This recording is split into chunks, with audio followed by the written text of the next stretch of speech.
Kamakailan lamang ay nagkaroon ng fun run dito sa lalawigan ng Bulacan. Ang third TAC Bulacan, takbo para sa nagkakaisang lalawigan. Bukod sa mga taga Bulacan, marami ding taga iba't ibang lugar ang nakilahok sa nasabing fun run. Andiyan ang Team Philippine Army.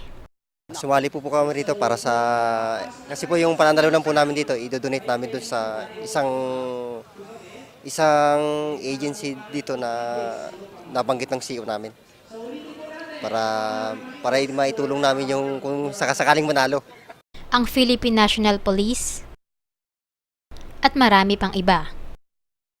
Maging ang mga banyaga ay nakilahok din sa nasabing programa.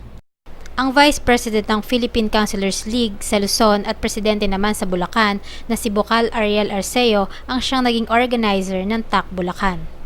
Unang-una, ito ay isang takbo para nga sa nagkakaisang lalawigan matapos yung mga halalan noong nakarang taon, yung provincial, national, barangay. Ito yung pagkakataon para sa mga taga Bulacan na sa pamagitan ng isang non-partisan or political partisanship dito sa Bulacan ay mapakita natin tayo nagkakaisa sa lalawigan ng Bulacan. At ito ay isang panimula lamang ng mga susunod pang mga patakbo.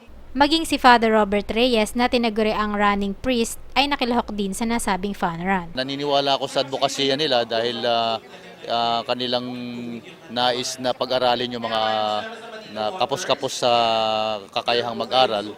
Kaya yung kanilang fundraising para sa araw na to, mapupunta sa scholar sila. Napakahalaga na edukasyon. Pero kaya rin ako nandito, sabi ko kay Ariel, ay gusto kong mamaya pagsalita ko, bibigyan ko din yung nangyari sa Japan. Kaya ang takbo ko ay Takbulacan para sa Japan. May 3 kilometers, 5 kilometers at 10 kilometers ang tinakbo ng mga kalahok. Si Richard Salanyo, 19 years old, ang siyang nanguna sa pagtakbo sa 10 kilometer limit. Masayang-masaya po. Kahit mahirap na kuha ko pa rin yung first. Nagpapasalamat po ako sa mga organizer ng TAC Bulacan